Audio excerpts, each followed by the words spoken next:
à ceux qui voulaient bien la rejoindre. Et énormément de personnes, de Français issus de l'immigration musulmane ont accepté ses propres valeurs, naturellement. Il y en a beaucoup. Sauf qu'aujourd'hui, bien sûr. Sauf qu'aujourd'hui, on se rend compte que nous sommes également confrontés à une sorte de séparatisme culturel dont il doit être permis de parler sans dire pour autant qu'on stigmatise les musulmans. Moi, quand on me dit, quand j'entends critiquer les intégristes, je suis catholique, quand j'entends critiquer les intégristes catholiques, je ne me sens pas stigmatisé en tant que catholique. Quand je vois que l'on critique les intégristes musulmans, immédiatement on nous dit qu'on stigmatise l'ensemble des musulmans. Et je trouve ça insupportable pour l'ensemble des musulmans, car vous avez des musulmans qui sont laïcs. Ceci dit, demander à manger du halal n'est pas forcément un signe d'intégrisme, monsieur Rioufoul. Non, mais je ne dis pas ça.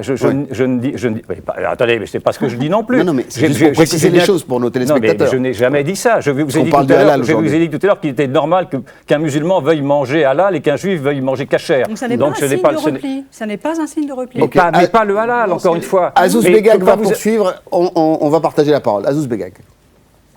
Nous sommes dans un monde complexe et aujourd'hui il faut accepter la complexité de ce qui se passe dans le corps social. Tout ce qui vise à simplifier, c'est mauvais pour tout le monde. Mais quand on utilise... Mais il ne faut pas nier les réalités. Ce que je veux dire par là, c'est qu'il ne sert à rien de nier des réalités. Qu'il y a une partie du corps social de la Seine-Saint-Denis qui, comme vous le dites, se replie sur je ne sais quoi. Oui, et alors ? Vous n'avez qu'à aussi, à côté, regarder, dans ce même corps social, ces deux ou trois autres groupes sociaux qui, eux, sont en plein dans la modernité. Ces jeunes de Saint-Denis que vous retrouvez à 25 ans au Qatar, à Dubaï, à Abu Dhabi, aux États-Unis, à Londres, qui parlent 5 langues, ceux-là aussi font partie du corps social de la Seine-Saint-Denis. Quand vous parlez de repli social, alors sur qui il faut cibler ? Sur ce petit groupe que Gilles Kepel est allé explorer, ou bien sur l'ensemble des groupes pour en tirer une réalité plus complexe. C'est cela l'intelligence que nous devons aujourd'hui à la complexité de la situation. C'est nous-mêmes être un peu plus complexes. Deuxièmement, vous avez parlé de Vénissieux. Moi, je viens de Vénissieux, j'ai grandi dans la banlieue lyonnaise. Et Vaux-en-Velin est Vénissieux. Et vous avez parlé aussi de Montfermeil. Moi, ce qui m'intéresse le plus à Montfermeil, c'est de voir que le taux de chômage des jeunes, c'est 50-60%, des jeunes de moins de 25 ans. Là, dans ces deux communes que vous venez de citer. Et les taux d'abstention aux élections régionales, européennes et générales sont de 75%. Ça, ce sont des réalités sur lesquelles nous pouvons travailler. Mais tant qu'on discutera sur des objets flous, comme le communautarisme... C'est trop facile de dire qu'il ne faut pas... C'est flou, donc il ne faut pas en discuter. Il faut au contraire en discuter. Écoutez, Azouz, quand vous avez les Tunisiens de France qui ont été votés parce qu'ils ont la double nationalité pour les élections tunisiennes, on a appris que 40% des Tunisiens de France qui donc côtoient la démocratie au quotidien ont voté pour la liste islamiste Ennahda. Je suis désolé, ça pose problème et on se dit qu'il y a quand même, même pour les Tunisiens qui normalement devraient être des adeptes d'une démocratie laïque, il y a un problème quand on les voit voter pour une liste islamiste. Sauf que Yvan Rioufoul... D'accord, donc c'est pas encore un bon exemple. Mais je vais en trouver des exemples. Pardonnez-moi, je n'ai pas dit... Excusez-moi une seconde, je n'ai jamais dit que c'était un mauvais exemple. Je vous disais, Yvan Rioufoul, que votre analyse est partielle. Que si vous tenez compte de l'histoire de la Tunisie, du régime récent, de la dictature, de la manière dont a été peut-être opprimé ce parti, réprimé, etc. Donc il y a un certain nombre de critères. Vous qui ne cherchez pas la simplification, il faut prendre tous les critères en compte pour expliquer le vote tunisien. D'accord, mais ce que je veux dire, c'est qu'il est trop simple de dire que... Et surtout à Christine Tassin qui va réagir. Non, ce que je veux dire, c'est qu'il est trop simple de dire que ce sont des problèmes qui n'existent pas. Ce sont des problèmes qui existent, même si je suis d'accord avec vous, pour dire que naturellement, il y a d'un côté des Français qui sont totalement assimilés, bien entendu, et d'autres qui ne le sont pas. Il y en a qui ont tellement adhéré au principe de la République qu'ils ont fini par s'expatrier. C'est quand même le comble. D'ailleurs, ce serait intéressant.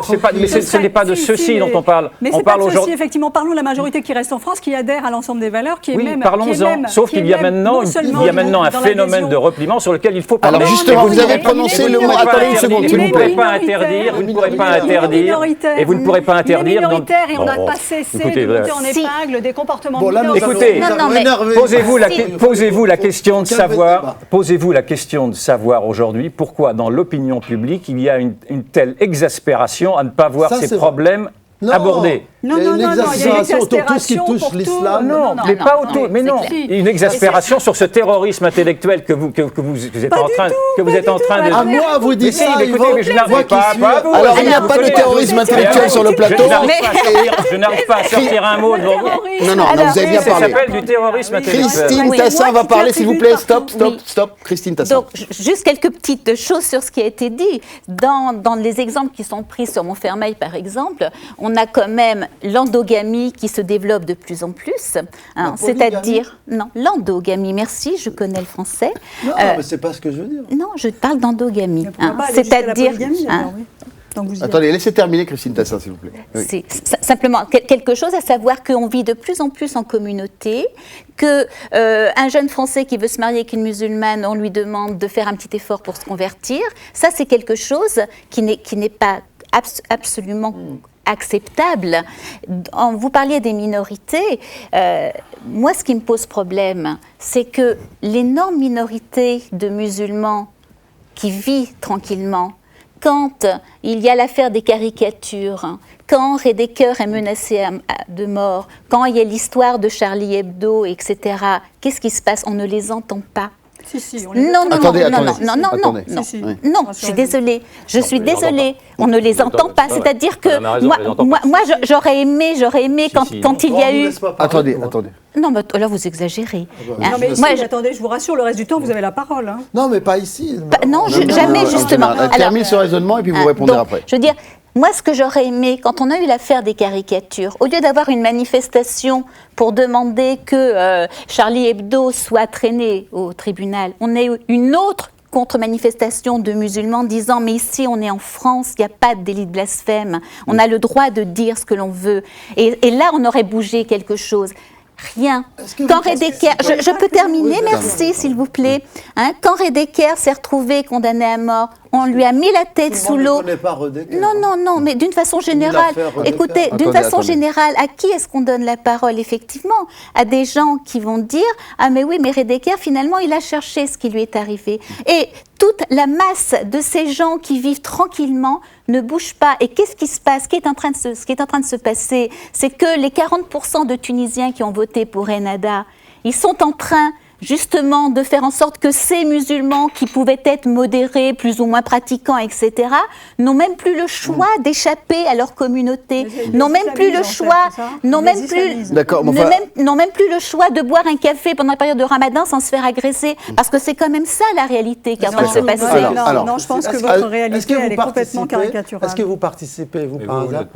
Et ils vont aussi. Attendez, pas tout le monde en même temps. Azouz Begag. On se calme. Azouz Begag. Aux apéros saucisses. Son pinard, non seulement j'y participe, mais je les organise. Voilà. J'ai procédé par déduction. Je me suis dit tout ce qu'elle dit, Christine, tout à l'heure. On aurait pu vous le dire avant l'émission, les postes laïcs, ça ne sert qu'à ça. Je ne sais pas si vous êtes au courant. Non, ça sert à ouvrir les yeux des gens sur ce qu'on justement qu'on leur cache. Au sein de notre institution, l'Assemblée nationale, j'ai vu quelques dizaines de députés organisés aussi sur un apéritif, un registre un peu provocateur. Non mais voyez, franchement, c'est pas génial. Mais ce qui n'est pas normal, c'est que vous le ressentiez comme une provocation. En quoi boire du vin? Et où est le problème? En quoi boire du vin et manger du saucisson, qui sont des nourritures traditionnelles françaises, devraient poser problème? Attendez. Non, j'ai deux objections à faire. D'abord, est-ce que le saucisson est effectivement traçable?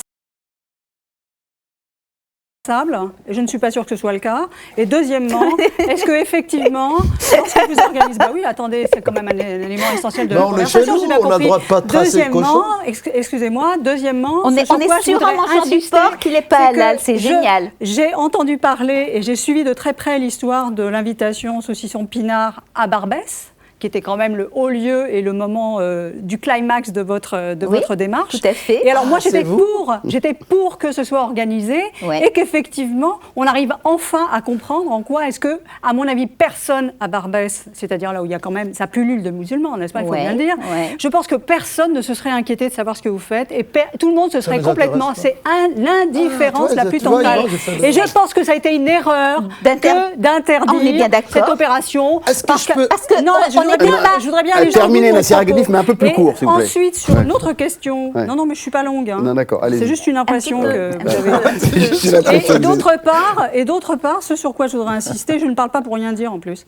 Moi non plus. Voilà, tout à fait. Donc, j'ai autant le droit que quiconque de prendre la parole. Donc, et l'autre question, vous voyez bien, je vais dans votre sens, mais là où effectivement, je pense que le débat n'est pas posé. Mais vous ne me laissez pas répondre. Ah, vous allez répondre. Non, mais je n'ai pas fini ce que je dis. Mais vous mélangez 50 choses différentes. Non, je ne mélange pas, je reprends les thématiques que vous avez soulevées. Mais justement, le saucisson bien pinard, la traçabilité, je pense que c'est les domaines sur lesquels vous voulez qu'on parle, parlons-en. Et enfin, la question de savoir effectivement où est-ce qu'il faudrait soulever le débat. Je crois que là où on pourrait soulever le débat, c'est sur l'idée qui est devenue absolument dominante en France, qu'on est dans un repli communautaire, que le communautarisme sévit partout et que c'est devenu une prolifération. Et là, je pense que si on pouvait aller jusqu'au bout de cette discussion, on s'apercevrait en fait que c'est une prophétie autocréatrice, que cette manière de constamment renvoyer les personnes et à les assigner à leur culture, à leur origine et à leur religion constitue un élément fondateur de cette démarche et qu'en fait, ça accélère ou voire même ça génère des comportements qui sinon n'existeraient pas. D'accord. Et que c'est c'est nous qui sommes responsables. C'est d'accord. Je pense que ce serait intéressant, effectivement. C'est génial. La question à ces Mais vous êtes une sociologue surprenante. Si c'est vraiment tous les sociologues sont comme vous à vouloir se masquer. Il faudrait me couper les vivres. On va demander à l'État de ne plus me payer. Se masquer. Non, c'est pas vous. Alors, il faut poursuivre un peu la discussion, s'il vous plaît, messieurs, dames. Vous croyez qu'un sociologue avait les yeux ouverts sur la société. Vous avez les yeux fermés. Vous êtes complète. Bon, mais c'est pas ce qui m'arrange.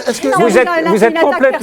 Vous ne faites que de l'idéologie. Alors écoutez-moi bien, on n'entend pas et je voudrais qu'on poursuive, s'il vous plaît, Nasser Aghanif, un peu de respect du débat. Je souhaite qu'on s'arrête là. Non, je souhaite qu'on s'arrête là pour l'instant parce que nous souhaitons poursuivre la discussion sur la sphère politique. J'ai posé une bonne question. Vous avez posé de très bonnes questions à Azouz Begag. Et donc, moi, j'aurais aimé qu'on rentre.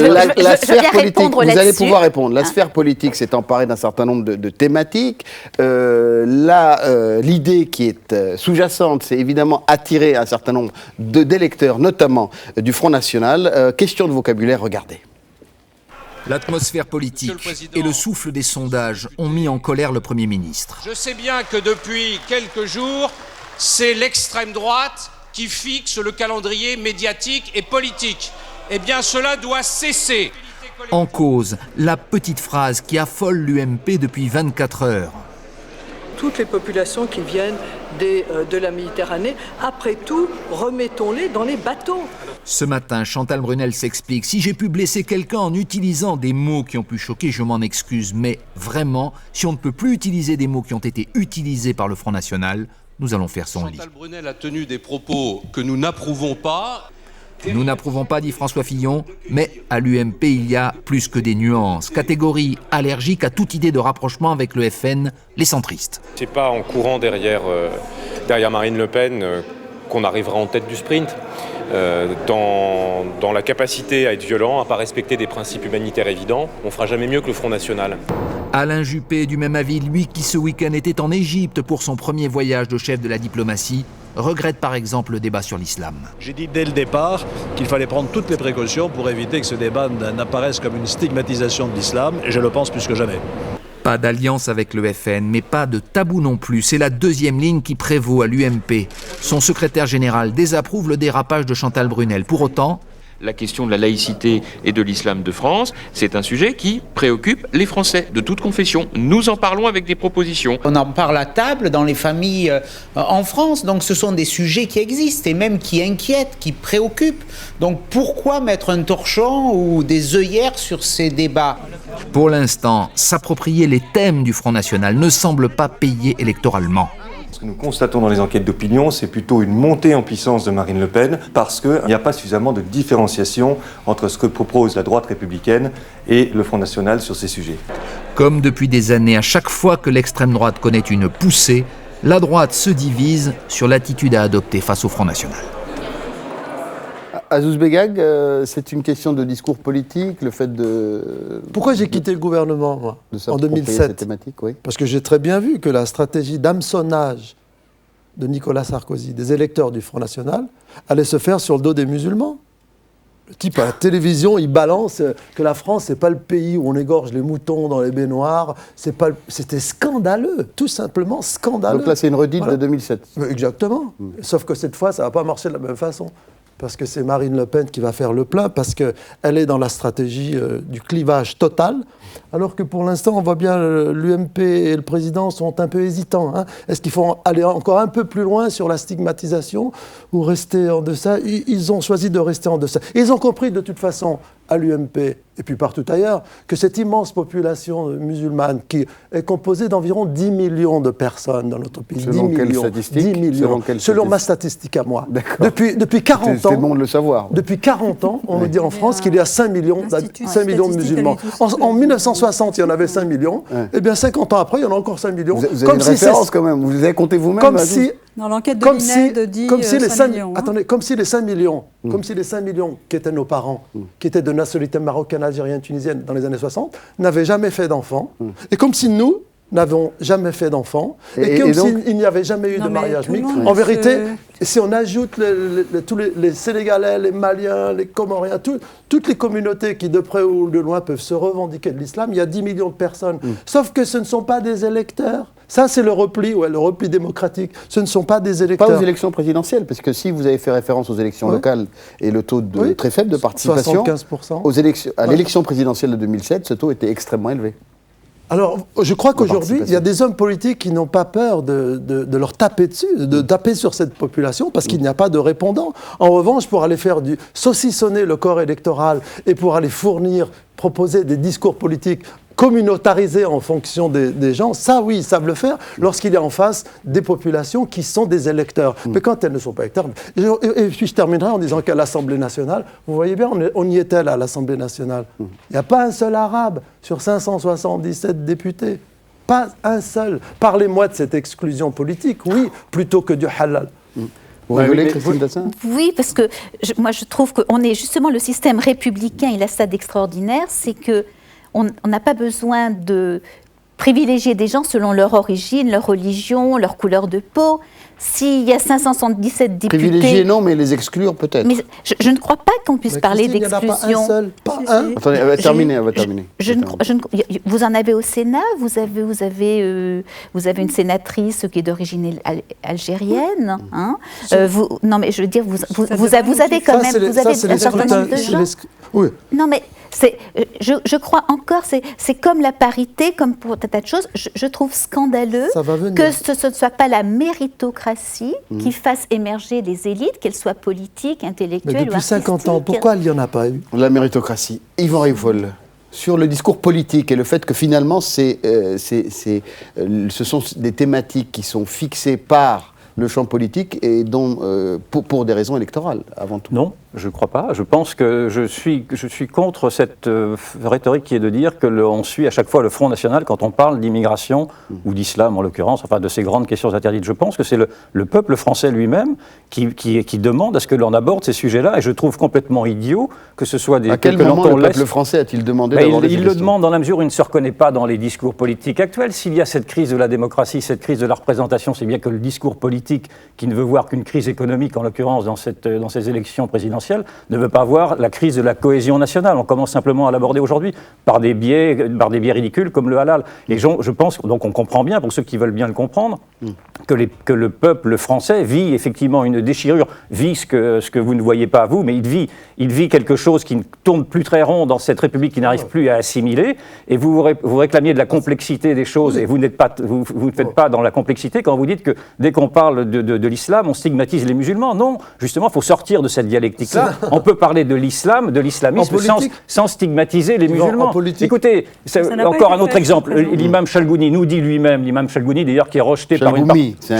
Chalgoumi, qui est rejeté par une partie de la communauté musulmane qui vit sous protection policière, nous dit qu'il faut de faire attention précisément à cette islamisation de sa propre communauté. Il nous dit le mal est en nous. Non, il faut faire attention à l'extrémisme, ce qui est pas pareil. Bien voilà, mais je ne dis que ça, je ne dis également que ça. Faisons attention à l'extrémisme. Mais si vous dites, vous, Azouz, que qu'on ne peut pas parler de ça parce qu'on stigmatise les musulmans, on ne s'en sort plus.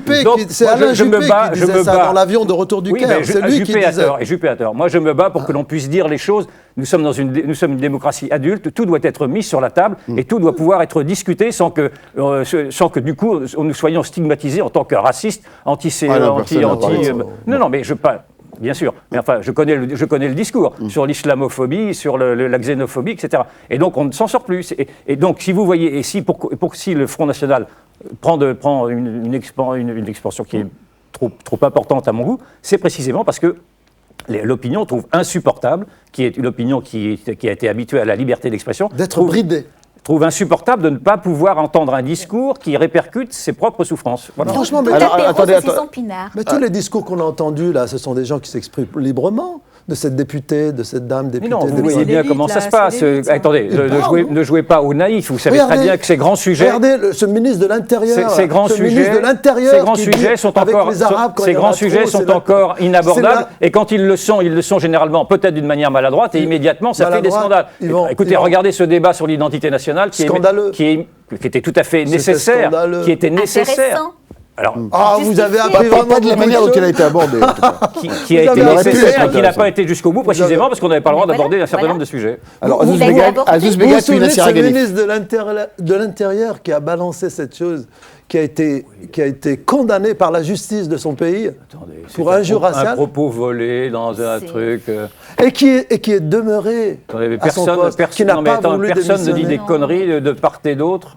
Ça ne vous arrive pas, moi ça m'arrive, ça doit vous arriver aussi. Ministre de l'Intérieur Enfin, oui, c'est des propos volés, vraiment peu importe. Très bien. Bon, Nassir Haghani, est-ce que ça va finir par s'apaiser, ces questions liées à l'origine religieuse? Est-ce que les religions vont être au centre de la vie politique? Est-ce que finalement c'est juste la période électorale et après on oubliera?